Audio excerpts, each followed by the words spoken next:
Salut à tous et bienvenue sur Matière Grise. Aujourd'hui, nous allons voir 10 choses qui perturbent votre paix intérieure. Afin d'atteindre la paix intérieure, nous explorerons ce qui se trouve réellement dans le moyen d'y parvenir, afin que nous puissions éliminer ces choses qui troublent notre esprit et atteindre un état de tranquillité. Dans cette vidéo, nous vous présenterons 10 états d'esprit qui perturbent la paix intérieure.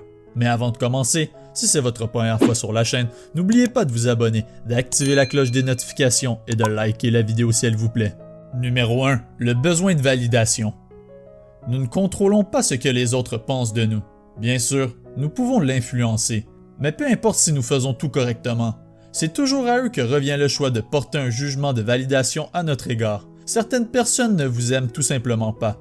Peut-être qu'ils n'aiment pas votre visage, qu'ils n'aiment pas votre couleur de peau, ou même qu'ils projettent sur vous des expériences passées négatives qui, d'une manière ou d'une autre, se connectent à vous. Peu importe la raison, rechercher la validation des autres est hors de notre contrôle, et par conséquent, c'est un facteur faible et peu fiable à poursuivre. Si nous avons besoin de la validation des autres personnes, nous devenons fondamentalement leurs serviteurs, car notre bonheur dépend de leur jugement.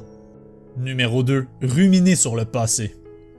Nos esprits ne seront jamais paisibles s'ils ne peuvent pas abandonner le passé. Si nous transportons toujours des événements du passé avec nous, nous nous encombrons de bagages qui augmentent en poids chaque jour. Le problème est que nous ne pouvons pas changer le passé. Celui-ci est déjà fini. De plus, nous ne pouvons pas vraiment faire confiance à l'esprit pour raconter une histoire sur le passé. Les histoires que nous nous racontons sont plus souvent qu'autrement biaisées et incomplètes. D'un autre côté, les expériences de la vie contiennent souvent des leçons précieuses. Ainsi, l'art est de perdre le passé sans perdre la leçon qu'elle nous a enseignée. Numéro 3. S'inquiéter de l'avenir. Comment pouvons-nous être paisibles dans le présent si nos esprits s'attardent dans le futur? Le problème avec l'avenir, c'est qu'il ne s'est pas encore produit. Ainsi, en y réfléchissant, nous approchons d'une quantité infinie de possibilités. Il n'est pas surprenant que l'incertitude qui va de pair avec la détermination de ce que l'avenir apportera provoque de l'anxiété. Cela ne veut pas dire que nous ne devrions pas planifier. C'est juste que de répéter inlassablement en boucle le même film dans son esprit sur ce qui pourrait possiblement se passer est inutile et également dommageable. Un antidote à cela s'appelle Amor Fati, qui signifie l'amour du destin. Amor Fati est l'art d'embrasser le résultat quel qu'il soit. Cela peut sembler fataliste, mais l'Amor Fati permet de comprendre que toute réalité est bonne et que le devenir comme le chaos de la vie permet à l'être de s'épanouir et de se réconcilier avec la réalité. Numéro 4. Le besoin de contrôle sur les autres. Ce que les autres font ou disent ne dépend pas de nous. On peut essayer de restreindre leur liberté, on peut leur fixer des règles et on peut même utiliser la punition et la récompense pour les rendre plus obéissants. Faire cela peut grandement influencer leur comportement, mais en fin de compte, nous ne contrôlons pas leur action et nous n'avons aucune garantie que le résultat de nos conseils, de nos punitions ou de notre enseignement sera souhaitable. Il en va de même pour les politiciens, les élèves ou le trafic de drogue. Nous ne pouvons pas contrôler la décision qu'une personne prendra de se comporter d'une manière qui nous déplaît. Si nous essayons de contrôler les opinions, la parole et les actions des autres, nous nous imposons une tâche impossible à réaliser et un bon mal de tête. Numéro 5. Le besoin de perfection. Vous savez ce qu'on dit, la perfection n'existe pas, et je pense que c'est vrai. Néanmoins, les perfectionnistes sont toujours agités à cause de l'idée que leur création n'est jamais assez parfaite. Le problème étant que puisque la perfection n'existe pas, aucun résultat ne satisfera jamais un perfectionniste. Il y aura toujours ce sentiment d'insatisfaction en eux-mêmes et en leurs capacités. Doit-on alors lutter pour l'imperfection? Non, cela ne semble pas être une bonne idée. Il n'y a rien de mal à vouloir créer quelque chose de grand. Si nous, les humains, n'avions pas du tout ce désir, nous ne serions jamais sortis de l'âge de pierre. Alors, que diriez-vous de remplacer la perfection par l'excellence? Parce qu'atteindre l'excellence est tout à fait faisable et par conséquent, ne pèse pas sur l'esprit avec le besoin insatiable d'être parfait. Numéro 6. Le besoin de se défendre. Dans certaines occasions, nous devons nous défendre pour survivre, mais la plupart du temps, c'est simplement l'ego qui se défend alors qu'il n'y a pas de menace réelle. Encore une fois, nous ne contrôlons pas le monde qui nous entoure et ce que les autres disent et font. Il est alors souvent inutile de se défendre quand quelqu'un dit des choses sur nous que nous n'apprécions pas. Les gens qui disent du mal des autres tout le temps, eh bien, c'est leur problème, non? Alors pourquoi accorderions-nous du temps et de l'énergie à nous défendre de ces personnes?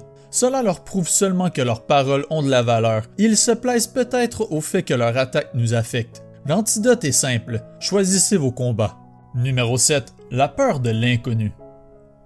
La plupart des gens ont une certaine peur de ce qui leur est étranger. Cela pourrait être la peur de voler, alors qu'ils n'ont jamais pris l'avion auparavant, ou la peur des gens d'une culture différente, parce qu'ils ne les connaissent pas.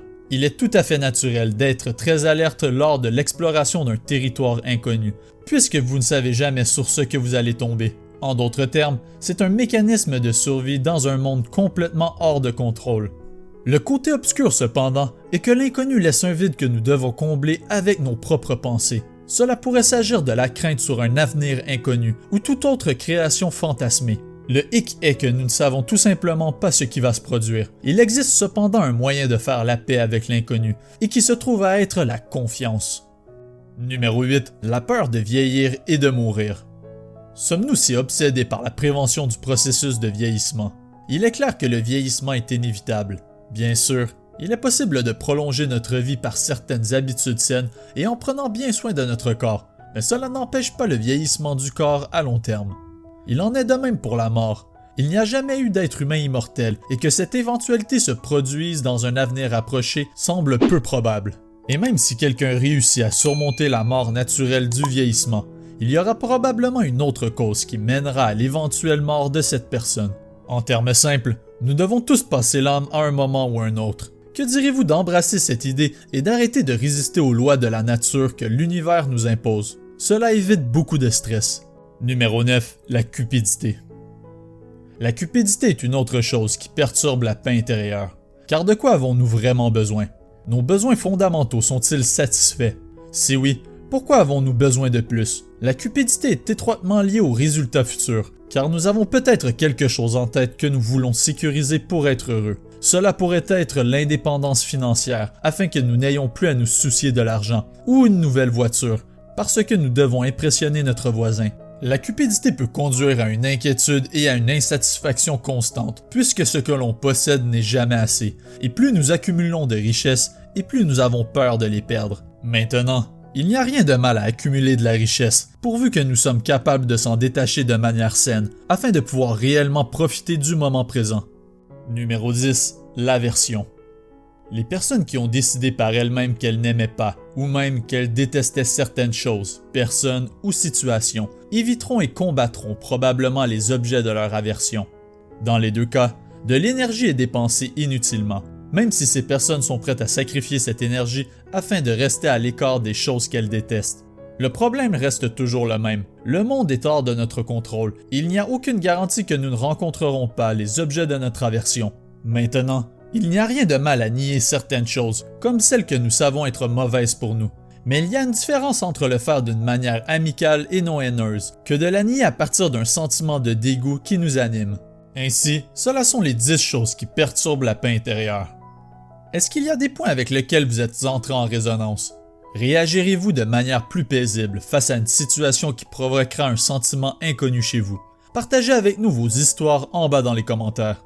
Merci d'avoir regardé Matière Grise et si vous avez aimé, n'oubliez pas de vous abonner, de liker la vidéo et d'activer la cloche des notifications parce que plus de vidéos aussi incroyables que celle-ci sont à venir. Aussi, faites un tour sur la chaîne pour regarder nos autres vidéos.